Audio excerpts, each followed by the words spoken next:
welcome to Punches of Pink. I'm Jen. It's good to see you again. It's been a while since I've seen you, probably since right before I had the baby.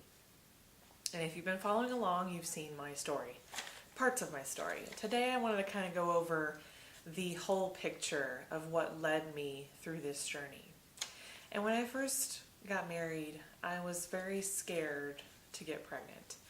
And actually my whole life I was scared to get pregnant because of the amount of responsibility and the toll it takes on you, and the just the hugeness of it, almost like a giant. It was kind of staring me down, and I was like, I'm so scared to get pregnant. And once me and my husband got married, I was like, I'm gonna take my sweet time, and we were just enjoying each other. And when we decided to start a family, it was really kind of more me going off birth control that I'd been on for about 7 years, and my blood pressure had slowly started to creep up. And I didn't think anything about it because I thought, well, it'll just go back down once I get off birth control. And then I went to see my doctor, my midwife, for my well woman exam, and she said that my blood pressure was still pretty high. And from then on, I just avoided the doctor altogether. And so I never really had submitted to getting that looked at. But then I began to submit to the process of wanting to get pregnant. And so I felt like, okay, now I'm facing the giant. I feel like I can, fight through the fear to get this done. And I finally submitted my body to the process.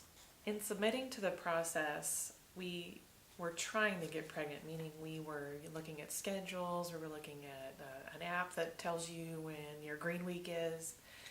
And knowing that I was creeping up to 40 years old, I was like, you know what, we don't have a lot of time. We got to get this going. And so we got pregnant and lost it. And then within like a year later, got pregnant again and lost that one too. At that point, I was still hiding my blood pressure issues, and they say that when your blood pressure is high, you're not likely to sustain life within the placenta and the way things work in your body to have a pregnancy.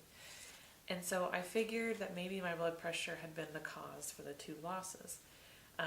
So I shoved all that aside and just submitted to the fact that I needed to go to the doctor and just get some medication to deal with it. But it wasn't just that. I was at Flourish last year, and a friend of mine gave me a piece of gum, and the piece of gum took out a piece of a filling. I went to the dentist, and they don't treat you when your blood pressure is high like that. So I'm sobbing in the dentist's office, trying to tell them, like, oh my gosh, I just need to get this hole in my tooth fixed, please, and I just want to be done with this. And I was still avoiding the problem. And so I made an appointment with the doctor, and I got on the most pregnancy safe medication I could find, the first one, and then it lowered it enough to where I could get the dental work done. And so, it kind of solved 2 problems there. I was really worried about having a hole in my tooth, and then I was also really worried about the blood pressure issue. So that was in May after Flourish, and it was July when I got pregnant, and we decided right away, thanks to our friends Amy and Eric, they had recommended high-risk, people in the hospital. So we went right to the high-risk OB and started the process immediately of hoping and praying that we would sustain this pregnancy. And we did. We did progesterone, I ended up being on 3 different medications for my blood pressure to control it while I was pregnant, because it just kept getting worse and worse. And then by that last video, I was within a week of being locked into the hospital. Up to this point, I've told you all the giants that I faced so far, and that is, the fear of getting pregnant, the fear of staying pregnant, and then the fear of, oh my gosh, I'm pregnant and I've got to try to carry this to term and not be scared about the end productive result. What's it going to look like? I wish I could tell you how many times that I was just like, could you just show me the end picture so I don't have to think about this? Can you just show me the unknown so I don't have to have so much fear? But it doesn't work that way. And so I had to submit to the process of the unknown and the little steps it took for me to walk that out. And so now I'm getting to the part where I'm going to my doctor's visit. I thought it was just another routine checkup. I go, I pee in the cup, they take all my vitals, all this stuff. So I'm waiting in the room, and she comes in and she says, we need you to take the 24-hour urine test again, but it's a matter of where you're going to take it. And I said, well, what do you mean? I said, can't I just go home and take it again like I did last time? And she says, no, we need the results sooner because you've tested above what you would normally test for preeclampsia symptoms. And so she told me that, and I started crying because I was like, I had all these plans that week. I was like, I was going to go do this, I was going to go do that. And I said, I'm just not ready. And she says, welcome to reality. And I said, I literally am not ready. Like, the bags aren't fully packed, and I just didn't expect this to happen on a Monday. Like, everybody else talks about how bad Mondays are. And I was like, well, here I am in my high-risk appointment. She's telling me I've got to be admitted, and I'm just sitting there like, this can't be happening. And I'm just sobbing, and I'm kind of combative and mad about it. But get on the phone with Zach, and we're just like, it's kind of like I didn't have a choice. I get it done, and then cross my fingers. I was crossing my fingers like, please let it be a fluke, and it was not a fluke. So they admitted me on a Monday, and I sat there and, peed in a jar for 24 hours like they told me to. And, it just, my lovely friend Amy came, and she just like, can I be here for you? And let's play card games, and let's talk, and all this other stuff. And every time they'd come and take my blood pressure, I would just be so upset. It would just be skyrocketing. And they would just think I'm about to have a stroke when I'm just like, you guys don't even understand how upset I was. Like, this was not my plan. This was not how I saw it going. I did not want to be locked into a bed because they're telling me you got to be on bed rest. And I said, this is evil. And so Monday and Tuesday, I was in room number 1, and we took care of, the test, and had to wait for the results. I think it was clear into Tuesday when we got the results that I'd pretty much failed it at 1150 in my protein urine. And so she basically walked in and told me, she says, you're not leaving the hospital unless you're having a baby. You're basically, you and the baby will be leaving the hospital together. So I was like, okay, gotta submit to this too. And so I'm calling Zach to like pack up all the bags, and I'm having to do this over the phone. And we spent Tuesday, Wednesday, Thursday, and part of Friday in the labor and delivery area. And I was on clear liquids only, and they tried a couple different methods of induction to start labor. Didn't work. Finally, we got on the phone with one of the doctors. It was like the one doctor that I cussed out, and I said, they were telling me I needed to go on magnesium sulfate. So it was, once you go on magnesium, you can't leave your bed at all, like for no reason whatsoever. And that's when I lost it. I was like, you're taking away my mobility and my freedom now. And now I'm challenging you. I am putting up my fists, and I'm saying, no, I don't want to not leave my bed. This is retarded. And so, yeah, I cussed her out, and I said, what alternatives are you giving me, man? Like, I need alternatives. And they said it's for my own safety, and that I had to just pretty much shut up and put up. And then also we tried another round of induction with no luck whatsoever either. So we were pretty much, I was like, it's no wonder that some people like that get induced and their body doesn't do anything. It's like torture. It's like mental torture, physical torture, being locked in bed, with the high blood pressure, and being checked every 30 minutes, every hour. This little blood pressure cuff is going off and on all day and all night, and you're having to deal with this consistently. Like, it was nerve-wracking. I've never wanted to be left alone so much in my entire life. The staff on board in the hospital were kind of amazing with me because they knew I was combative, and they knew by that time that my personality was, I want choices. I want to make an educated decision, and not everything you can't, like, I couldn't research every single detail. There was no way to know exactly what was going to happen or what exactly was going to be put in my face while I'm dealing with this. And so once they put me on magnesium, and by the way, I had, like, 4 or 5 different ports where they were trying to put an IV in. So by this time, it's here. So once they put me on magnesium, I was pretty much told to be in bed, and the staff was really good about it.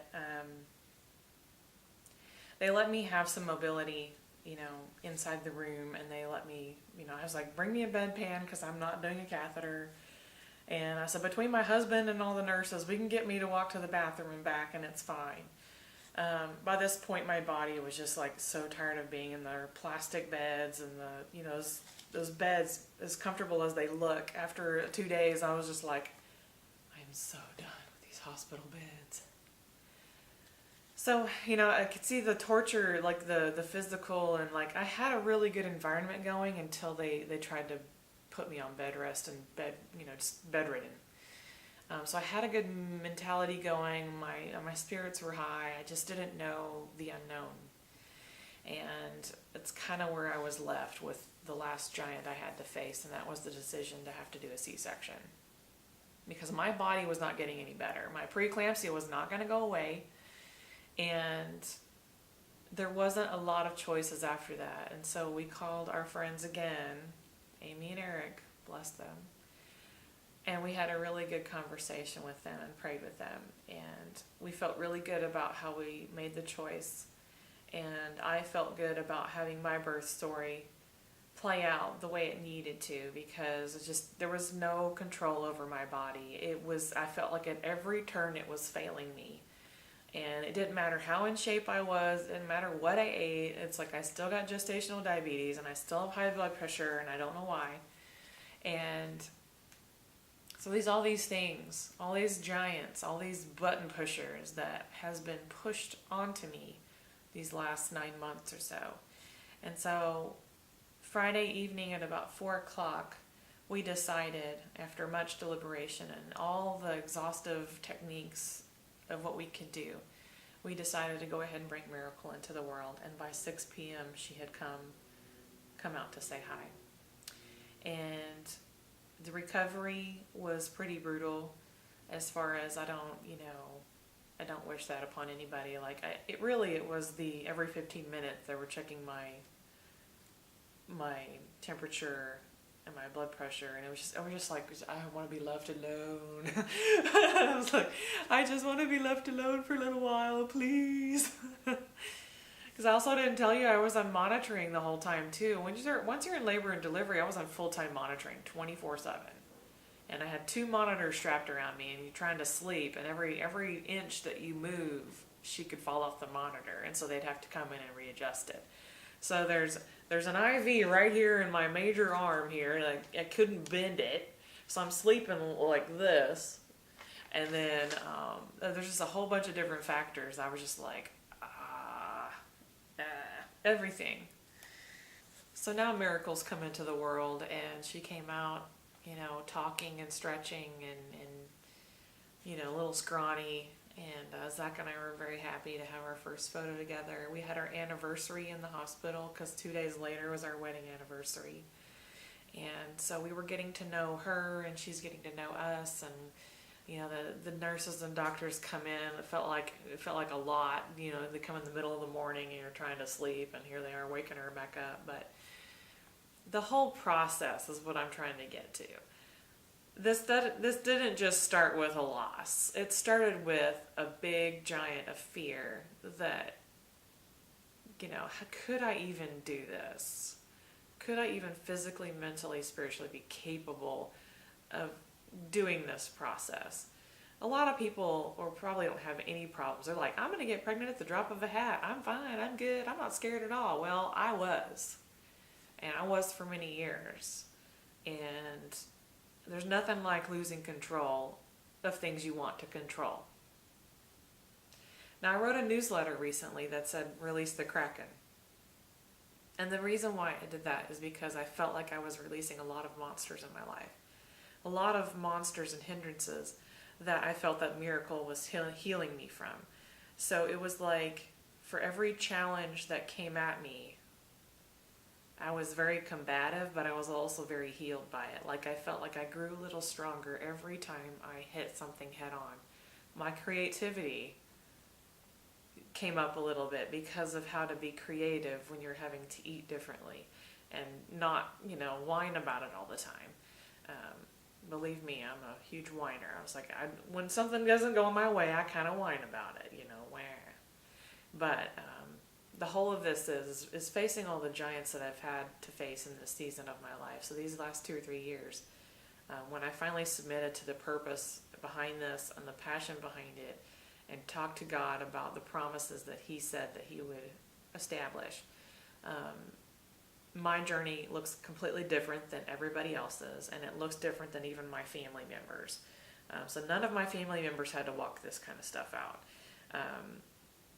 At least, if they did, they didn't talk about it. I'm very vocal about it, so, when I'm going through something, I like to be vocal these days, because this is part of my passion, is to share my life and share the reality of living inside here. Some of the main things I also dealt with were voices of limitation, and that was another giant that I had to overcome as far as dealing with other humans and other people.